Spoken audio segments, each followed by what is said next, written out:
안녕하세요. 저는 현재 직업은 없고 집에서 어, 취업을 준비하고 있는 취업 준비생입니다. 음, 현재 제가 쉬고 있는 이유에 대해서 말씀드릴게요. 저는 2021년 4월 달에 경북 구미시의 한 소재에 있는 집으로 이사를 하였고요. 음, 그때 당시에는 제가 결혼을 했었었고요. 6월 달에, 2개월 후인 6월 달에 정식으로 이혼을 하였습니다. 그리고 제가 직장을 안 다닌 것은 아니고, 아르바이트 개념으로 일을 잠깐씩 다녔습니다. 그리고, 음, 음, 근본이 없는 사람 대우를 많이 받고, 음, 음, 회사에서 부당한 대우를 굉장히 많이 받았습니다. 일단 첫 번째는 음, 쿠팡에서 일을 하였는데 어,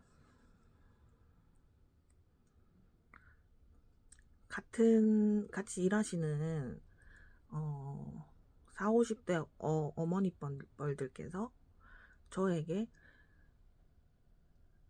다른 물건을 억지로 담으시면서 제가 그랬다고 어, 뒤집어 씌우시더라고요. 저는 그냥 회사에서 저를 안 뽑았으면 그냥 오늘 사람 많으니까 출근 안 하셔도 된다고 이렇게 말해도 알아듣는데 굳이 그렇게까지 저한테 어, 하셨어야 됐는가에 대해서 좀 많이 억울한 면이 있었고요. 두 번째 다녔던 회사는 코로나 관련된 회사였는데 거기서는 어, 유동이라고 해야 되나요? 음, 저는 이제 들어온 지 일주일도 안 된 신입생이었지만 일을 배우는 중에 이게 뭐가 어렵느냐, 이게 뭐가 그렇게 어렵다고 이렇게 느리게 하고 못하게 하느냐, 그런 말을 많이 들었고요. 음,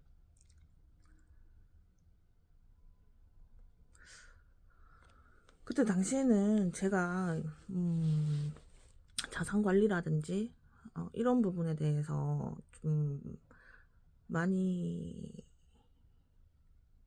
잘 모르는 상태였고 어, 회사 입장에서는 음, 어떻게든지 아는 척을 해야 되는 입장이었어요. 자기가 편하게 일을 하려면 이 사람에 대해서 모든 걸 내가 신상을 다 파악하고 있었다. 이런 맥락이 잡혔어야 되는 상황이었습니다. 그래서 일할 때 저는 잘 모르는 분들인데 좀 많이, 어, 그분들이 저로 인해서 많이 편하게 일을 하셨던 것 같아요.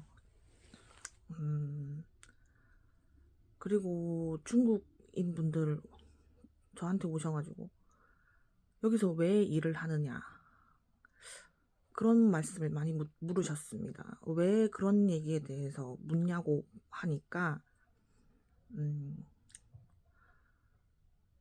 그림 같은 집에서 사랑하는 가족들과 예쁜 아이를 낳고 살고 싶지 않느냐라고 그렇게 말을 하시더라고요. 그래서 그때 당시에는 제가 어, 대출금 때문에 일을 했었고 그리고 제가 개인 연금 저축을 했었더라고요. 그걸 나중에 알았는데 그래서 그걸로 인해서 난 너에 대해서 모든 걸 다 안다. 난 너에 대해서 모르는 것은 없다. 네가 지금 잘못 생각하고 있다고 이렇게 말씀을 하셨어요. 일단 일을 하러 갔는데 넌 돈이 있는데 일을 왜 하러 온 거냐 이거를 물어보신 거더라고요. 나중에 알고 보니까. 근데 그때 당시에는 제가 몰랐기 때문에 일을 계속 다녔었고요. 회사에서는 넌 자금이 있다고 여기 이런 푼돈에 연연하지 말고 어? 나는 자식도 키워야 하는 몸이고 남편도 같이 맞벌이를 하는 입장이라 매우 힘드니까 네가 좀 하나 가르치면 네가 알아서 척척척 다 하면 안 되겠느냐 라고 하셨고, 일을 잘하고 못하고를 떠나서 일단 돈과 관련돼서 많이 언급을 많이 하셨었던 것 같아요. 네가 무슨 빚이 있느냐, 지금 네가 빚이 있다는 건 말이 안 된다. 나이가 그 정도 먹었는데 무슨 빚이 있느냐. 그러니까 저는 연금저축 개념을 아예 까먹고 생각 안 나고 있었던 거죠. 그런 부분 때문에 마찰이 있었고, 어쨌든 간에 월급을 뭐 거의 근데 뭐 월급은 거의 빚으로 다 나갔고 그건 사실이고, 기숙사 생활도 몇 번 했지만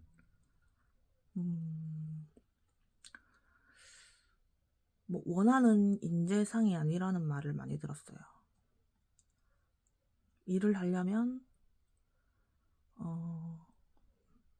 목적을 가져야 되는데 너와 같은 목적은 통하지 않는다. 이렇게 말씀을 많이 하셨고요. 그리고 이제 사건이 터진 것은 이 12월 달이었죠. 12월 달에 자전거 보부상께서 저한테 개인적인 연락처를 물으시면서 집에 찾아와도 되겠느냐, 그런 걸 많이 물었어요. 그래서 아니 또 혼자 살기 때문에 뭐 남자 같은 거는 집에 부를 수 없다고 했어요. 근데 이제 사장님께서는 내가 남자는 아니다. 나는 그냥 혼자 장사하는 사람이지 남자는 아니다. 그렇게 말씀해 주셔가지고, 아 그러면 뭐 어떤 것도 저한테 묻지 않고 바라지 않으실 거죠. 이제 확답을 듣고 불렀는데 결국에는 그날 제가 술을 먹고 난 다음에 그분도 술을 먹고 집에 안 가시더라고요. 술을 왜 먹었는지는 모르겠지만 그때 당시에 제가 회사에서 좀 많이 압박을 당하고 있어가지고 힘들었거든요. 그래서 그냥 집에서 기숙사에서 이제 봉변을 당했어요. 근데 회사에는 어떻게? 회사에서는 많이 편한 사람이 없잖아요. 그래가지고 제가 11월 달에 코로나 3차 접종을 완료를 했거든요. 네. 구미시 인의동에서 코로나 3차를 접종을 맞았어요. 그리고 그 사건이 발생하고 저는 그 기숙사를 나오게 되었어요. 그냥 물어보시는 분들이 잘 안 계셨어요. 왜 갑자기 회사를 관두냐에 대해서 관심도 없으셨고, 제가 언제 회사 관두냐 이런 것만 관심이 많으셨기 때문에 조금 기분 좋지 않았죠. 또 그쪽에서 오래 일하셨던 분들이라 사람들이 따로 그 사람들한테 뭐라고 한지 안 한지는 모르겠지만 뭐 그 사장님께서는 그러더라고요. 네가 네 집이 있어야 여기서 버틸 수 있다고, 기숙사는 안 된다고 라고 하셔가지고 일 다니는 것도 많이 힘들고 애로점이 많고, 그분들은 그냥 뭐 자기네들끼리 이렇게 상인들끼리 이렇게 단합을 많이 하시나 봐요. 몰라요. 그분들은 어떻게 사는지 잘 모르겠는데 자기는 자기 딸이 있대요. 저보다 한 한 9살 정도 어린 딸이 있는데 한번 만나보지 않겠느냐고 저한테 그러더라고요. 그래서 아니 그게 무슨 소리지? 나랑 나이 차이도 별로 안 나고 본인이 저한테 술 먹고 실수한 거에 대해서 어 자기 딸이 있다고 말을 하는 건 도대체 무슨 생각으로 하는 말이지? 저는 이제 그 생각이 많이 들더라고요. 아니 회사에서 너무 따돌림이라고 해야 되죠. 따돌림도 너무 심하고 괴롭힘이 좀 수준이 굉장히 심했었거든요.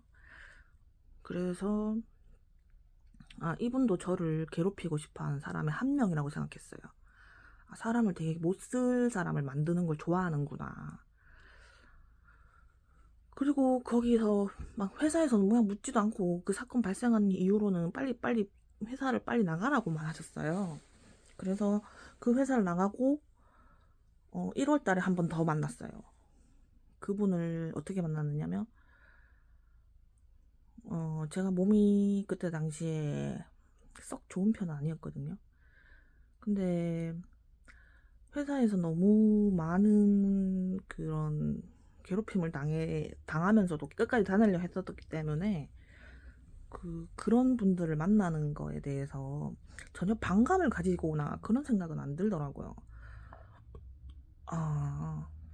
여자 혼자 몸으로 이렇게 힘들게 다녀도 일단은 자르려고 하는 사람 없었고, 아저씨를 만난 후로 이제 좀 자르려고 하시는 분들 계셨고, 그리고 저는 이제 나왔고, 그 다음에 또다시 다른 회사로 들어갔어요. 같은 지역에서.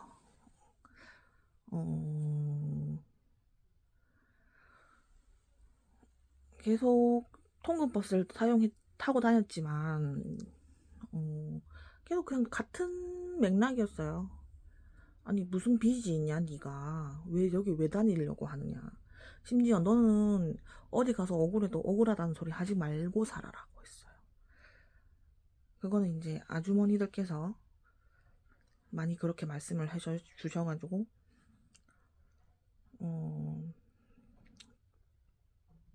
그때 당시엔 제가 일을 다녀야 되는 입장이니까 조용하고 잠자코 다녔었는데, 말을 하지 않을 거면 아예 말을 안 했겠죠. 근데 지금도 공공연하게 막연하게 쟤는 저렇게 괴롭혀도 되는 아이야 라고 생각을 하시는 분들이 많으시더라고요, 의외로.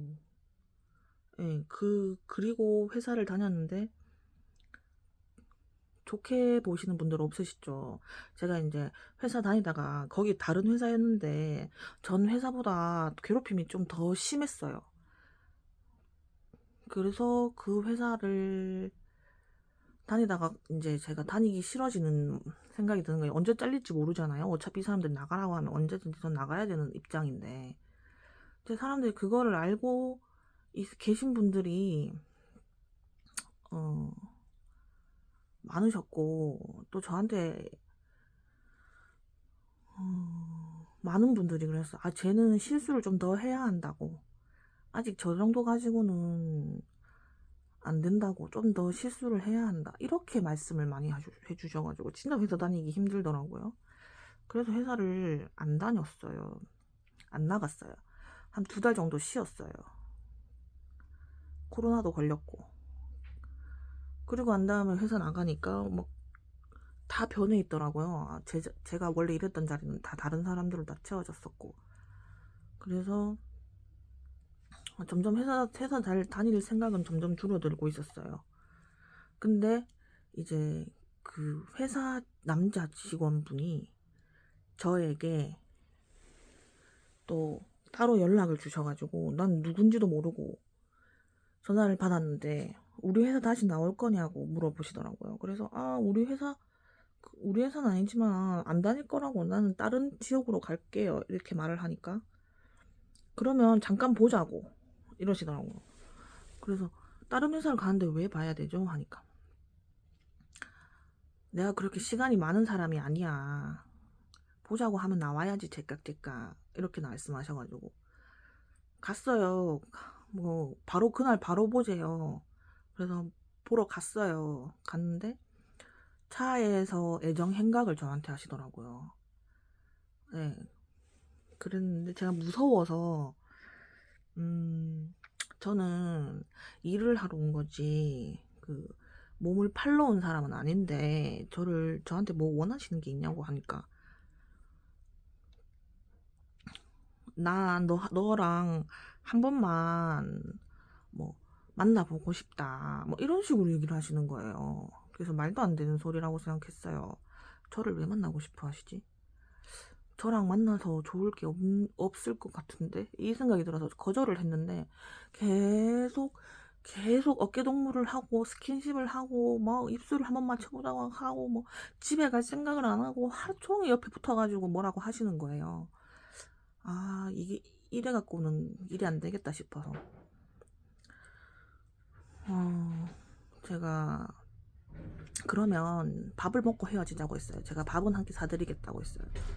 너무 심심하고 지금 할 게 없대요. 그래서 이제 밥을 먹으러 가자고 했는데 너랑 같이 밥 먹으러 식당 가긴 싫다.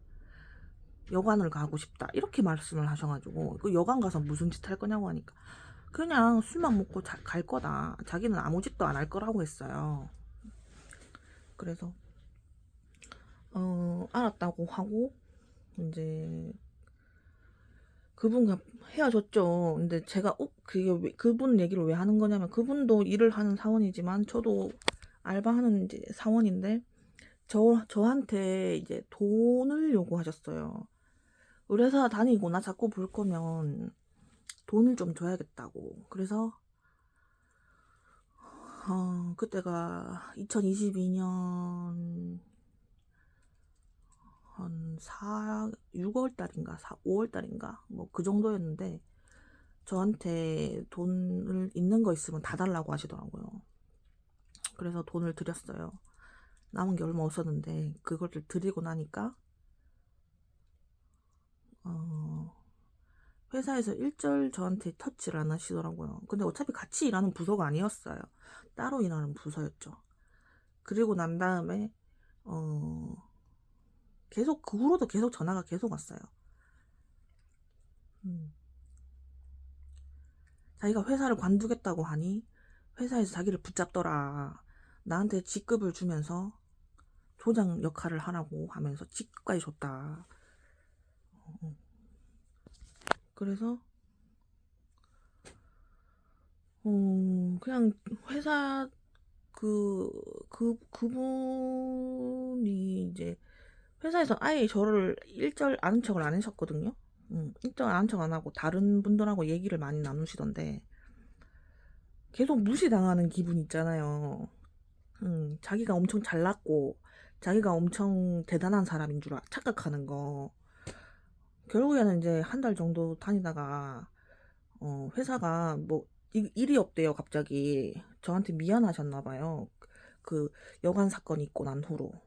그래서 저를 아예 다른 쪽으로 일을 연계시켜 주셔가 다른 쪽으로 갔는데 거기서는 이제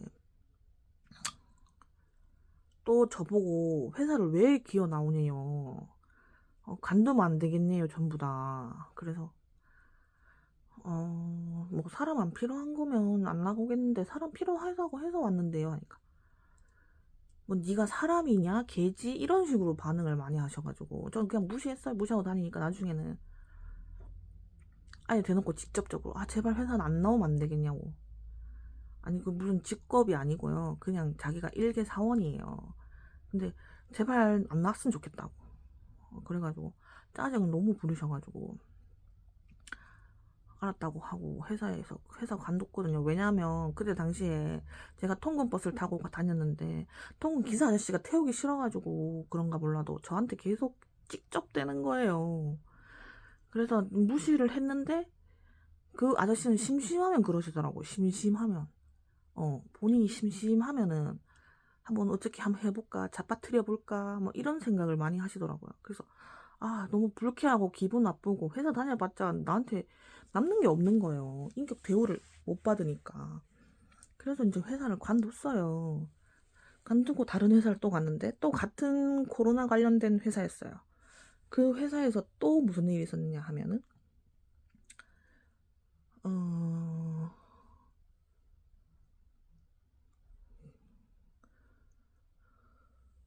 그냥 계속 따돌림이더라고요. 그냥 그분들은 뭐 자기가 말하는 거에 대해서 말대꾸하는 거 되게 싫어하시고,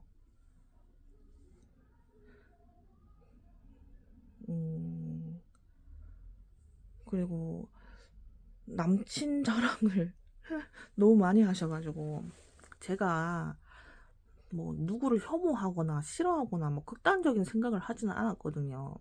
근데 그분들이 자꾸 저한테 그렇게 얘기를 하시니까,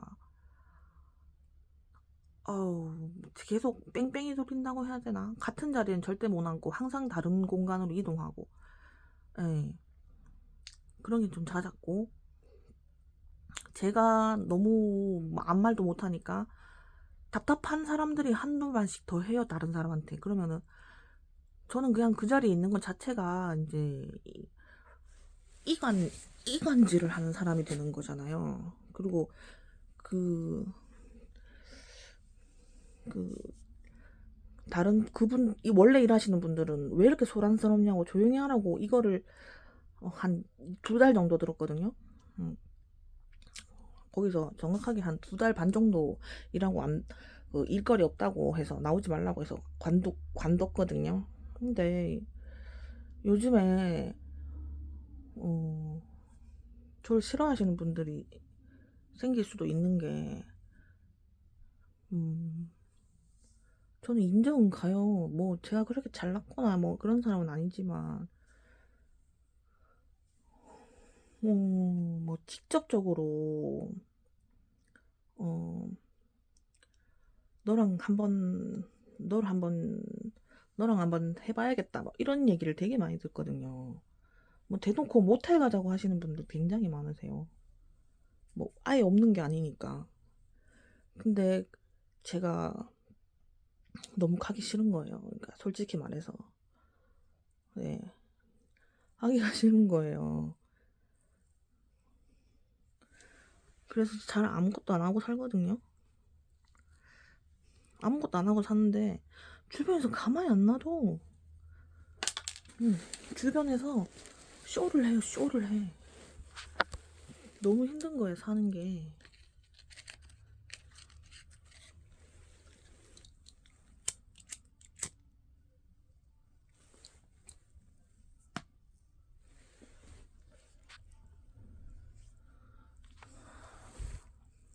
그래서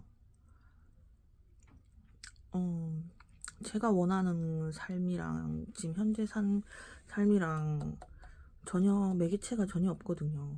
이어지는 게 없어요.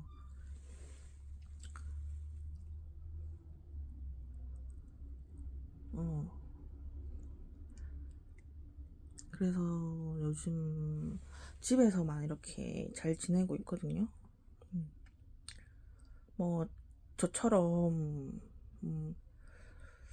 남자들한테 끌려다니려고 하는 분들도 계실까봐 제가 말씀드리지만, 그런 건 단호하게 거절하세요. 내가 너한테 마음이 없다는 걸 확실하게 선을 그어주세요. 그 사람들은 모르시더라고요. 관심 1도 없고, 내가 잘못한 게 있으면 신고하면 되잖아요. 그죠? 근데 제가 잘못한 게 없는데 계속 씹힐 이유는 없죠.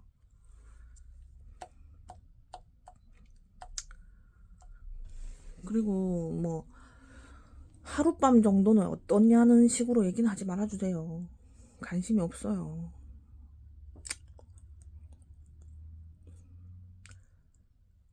뭐 두서없는 얘기였지만, 그 증거 영상을 한번 남겨보겠습니다. 현재 오늘은 2021년 4월 10일 월요일입니다. 내일 심리 상담을 받으러 노동부에 가요. 노동센터에 가는데,